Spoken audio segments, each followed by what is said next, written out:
Bismillahirrahmanirrahim. وَلْتَكُن مِّنكُمْ أُمَّةٌ يَدْعُونَ إِلَى الْخَيْرِ وَيَأْمُرُونَ بِالْمَعْرُوفِ وَيَنْهَوْنَ عَنِ الْمُنكَرِ وَأُولَٰئِكَ هُمُ الْمُفْلِحُونَ. Rasulullah SAW bersabda, Inna Allah yuhibbus samhal bai' wa samhal syira' wa samhal qada. Allah mencintai samhal bai'. Samhal artinya mudah. Mudah dalam menjual, mudah dalam membeli, mudah dalam menagih utang atau mudah dalam membayar utang. Ya, dalam hadis yang lain kata Rasulullah SAW, rahimallahu ra'an samhan idza ishtara, samhan idza ba'a, samhan idza iqtada. Allah merahmati seorang yang mudah untuk menjual, mudah untuk membeli, kemudian mudah untuk menagih hutang atau mudah untuk membayar hutang. Allah mencintai hamba-hambanya yang demikian. Kalau ada yang ingin dicintai oleh Allah Subhanahu wa taala, demikian praktekkan. Kalau beli barang, mudah beli barang. Contohnya gimana? Kita beli barang, ada orang jual barang. Misalnya kita pergi ke orang jualan apa? Misalnya jualan gudeg. Gudeg berapa sekarang satu bungkus berapa? Hah? Yang enak, yang paling enak berapa di sini? Saya ingin tahu aja. Hah? Hah? 70.000. Kalau nasi remes berapa? Nasi remes berapa? Berapa nasi remes? Masih murah ya? Masya Allah.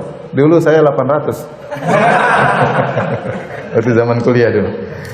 Taruhlah ada kita beli nasi remes berapa? 10.000. Terus penjualnya kita tawarlah, kurangi dong.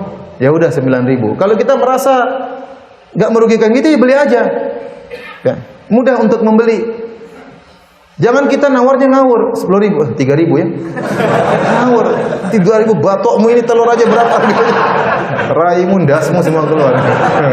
Lah gimana? Ada orang seperti itu susah kalau beli. Sampai ada yang terkenal. Saya yang tawar. Apa ingin menyakiti hati penjual? Udah kalau dia sudah kasih ente ridho, beli aja. Ngapain ente susah untuk membeli? Jangan susahin orang. Namanya penjual ingin untungnya banyak ya. Kalau ente dia jual 10.000, tawar 3.000, ya udah. Sampai ada orang dimarah sama penjual. Orang-orang pakai cadar nawarnya gile. Berapa? 10.000, 3.000 ya. Mbak kalau nggak mau beli nggak usah nawar mbak. Jadi yang benar aja ya. Kita kalau kita nawar masuk akal. Meskipun dia dapat, memang ini penjual dia pengen dapat untung. Ya sudah, beli aja, jangan susah-susah. Ya, jangan susah-susah.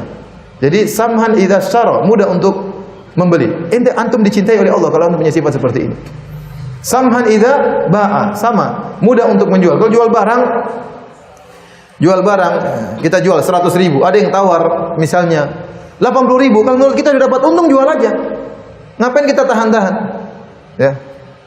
Saya punya teman kontraktor jual rumah, orang lain jual 2 miliar, dia jual 1,4 miliar. Kenapa murah sekali? Tidak apa-apa, Ustaz. Yang penting kita untung, saya udah untung banyak, segini saya sudah untung 500 juta. Ngapain saya tahan-tahan? Saya bikin lagi. Orang senang, saya juga senang. Orang yang tahan 2 miliar nggak laku-laku. Nggak laku. Udah jual aja, kalau memang antum dapat untung jual aja, ya. Jual aja, nggak usah ditahan-tahan ya. Ada orang nggak, meskipun 1 rupiah saya nggak mengurangi, tetap 100.000. 99.000 enggak. Subhanallah. Nanti buat apa begitu? Apa 1.000? Apa masalahnya kurang 1.000? Apa masalahnya kurang 10.000? Antum kan sudah dapat untung, ya. Antum kan sudah dapat untung. Oleh karena samhan idza ba'a, Anda ingin dicintai oleh Allah, mudah untuk apa? Menjual. Kemudian samhan idza iqtada, demikian juga mudah untuk menagih hutang. Nagih hutang, kalau orang ini ternyata nggak bisa bayar dan kita tahu dia sudah berusaha payah, dia sudah berusaha, bukan orang yang tukang bohong ya, yang suka ganti-ganti nomor telepon kalau ditagih, enggak. Ini orang ini kita tahu dia baik, dia berusaha, kemudian dia belum mampu, ya kita bilang waktu yang lain. Harusnya sudah jatuh tempo, kita bilang sudah bayar sebagian dulu. Harusnya sudah jatuh tempo, kita bilang ya udah bayar setengah aja, yang setengahnya saya maafin. Ini namanya samhan idza iqtada. Ya. Orang yang mudah untuk menagih utang. Dalam riwayat ini samhal qada, mudah untuk membayar utang. Demikian antum juga kalau dicintai Allah, kalau punya utang segera bayar. Ya, karena orang kalau sudah punya utang terkadang pengen beli yang lain, utangnya dia lupakan. Maka dia mencari beli yang lain. Padahal dia punya utang. Ya. Sampai saya pernah ditanya sama orang di kertas, Ustaz, ada orang punya utang sama saya Ustaz, tapi dia nggak pernah nagih. Sepertinya dia sudah maafkan. Ana bilang, ente husnudzon tidak pada tempatnya. Tidak nagih itu bukan berarti dia sudah maafkan. Mungkin jengkel sama antum. Oh, enak sekali husnudzon, oh dia tidak pernah nagih, berarti sudah dimaafkan. Itu kaidah dari mana itu? Itu kaidah batil, kaidah iblis. Mati ente punya utang masalah ente. Oleh karenanya ya, kalau punya hutang mudah untuk membayar, dicicil. Itu berarti Anda dicintai oleh Allah. Ini uang orang. Ada hak orang sama Anda. Orang yang minjamkan uang sama Anda itu orang baik. Sekarang zaman sekarang, siapa minjamkan uang sama kita? Orang sampai tidak dapat pinjaman harus pergi ke bank, riba dia lakukan. Gara-gara nggak ada yang minjemin. Nah, kalau ada orang sudah minjemin uang sama Anda, berarti orang itu baik. Nah, balaslah kebaikan dia dengan yang baik pula, cicil.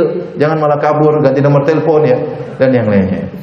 ولتكن منكم أمة يدعون إلى الخير ويأمرون بالمعروف وينهون عن المنكر وأولئك هم المفلحون